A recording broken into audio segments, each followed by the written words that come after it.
Hello friends, welcome back to my channel. Today I'm going to show you my harvest.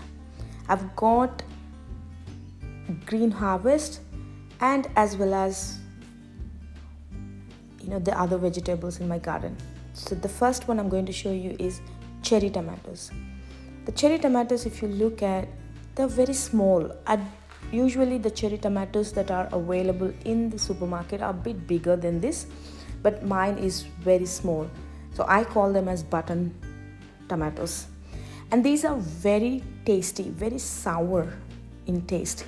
So for example, if you add one tomato, maybe this one requires maybe 4 or 5 tomatoes. So even though they're very small, but they don't require large in quantity. So they just require only like few to make your curry the same taste as the other normal tomato. And this is a very bushy plant. It grows as a very big bush. If you have space, you can leave it. One bush would be, from my experience, would be enough for a family of 4. And once it hits the peak season, which is around some places, because I'm talking about Sydney weather, and in my garden, because garden to garden also varies. I have seen my friends who lives just a couple of doors away, their season starts much earlier than my season. So I can't really comment on this, but from my garden perspective, the peak season starts somewhere end of December, and then it starts producing more crop on all my plants. And this one started, yes, this is my 3rd crop, and I didn't record first 2 crops because it was not generating much. So whatever I need for my cooking, I just use them. And the problem with this is, I have to look for the ripe ones because they hide in the bush. It's very bushy plant. And I love this plant because the taste is very good and it's easy to grow. Usually the tomatoes attract a lot of pests like caterpillars and other flies and stuff like that. But whereas this plant, it doesn't have that sort of problem. So it just grows wild and it is pest resistant.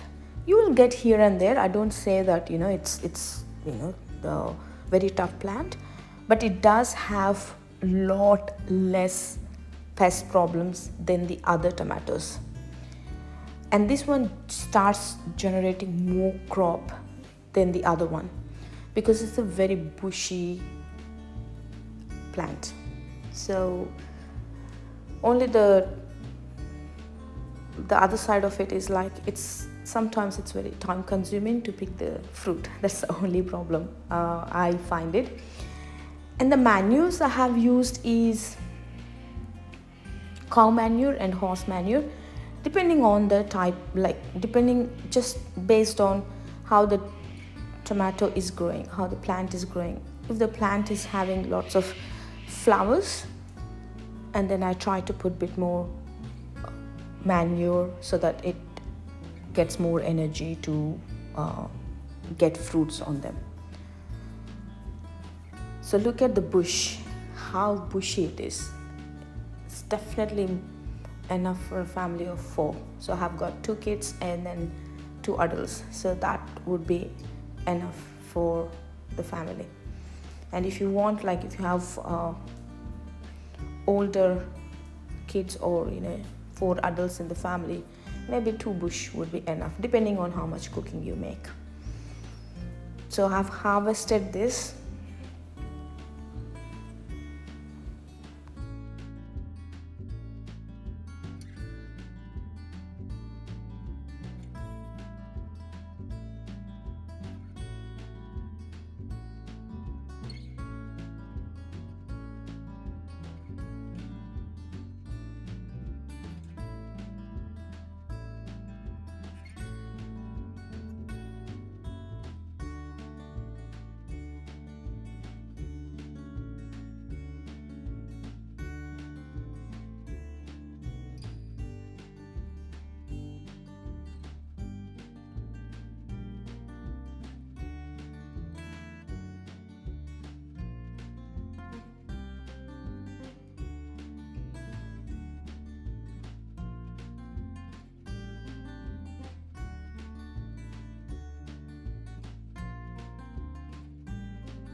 Finally, this is my tomato harvest. It's not much, but this is enough for my lunch cooking.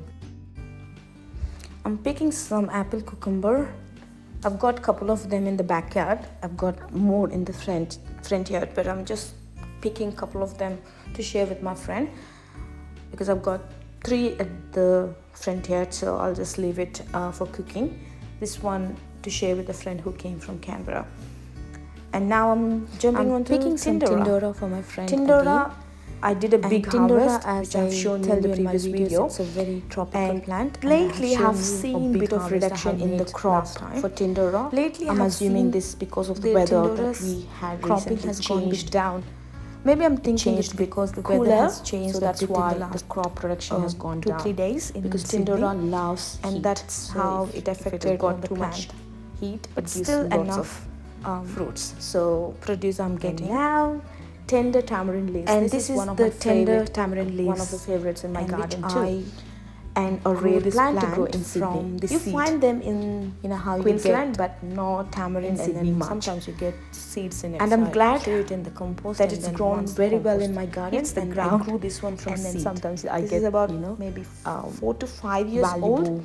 Can't plants remember out of that exactly because it compost. took a So lot of that's time one to of grow. the It's a very tamarind slow plant is growing one of plant, and I because of the love weather. growing it Because so what I usually do is started I pick giving me tender the tamarind tender leaves leaves since this which year. I use in my This cooking. plant is about So like it maybe tastes very 5 to good, 6 and I years don't old. find any difference in the taste, which I And find I don't it get in my enough country, India, for the first. So I use like maybe whenever 2 I times harvest, what I'll do harvest is would maybe be enough for I my combine cooking.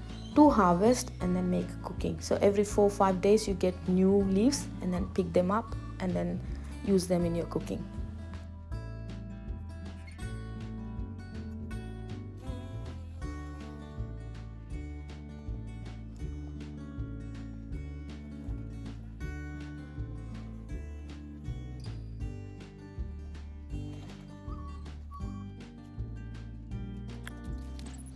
And I'm also picking some betel nut leaves or pepper plant.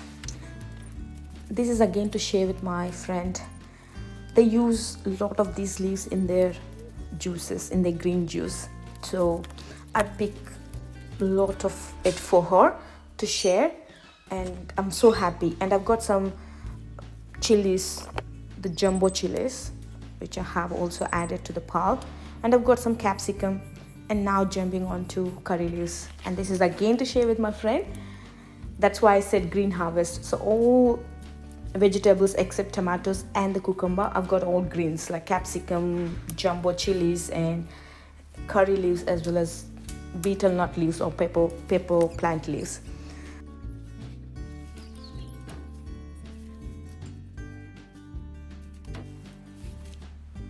Ta-da! This is the harvest for the day.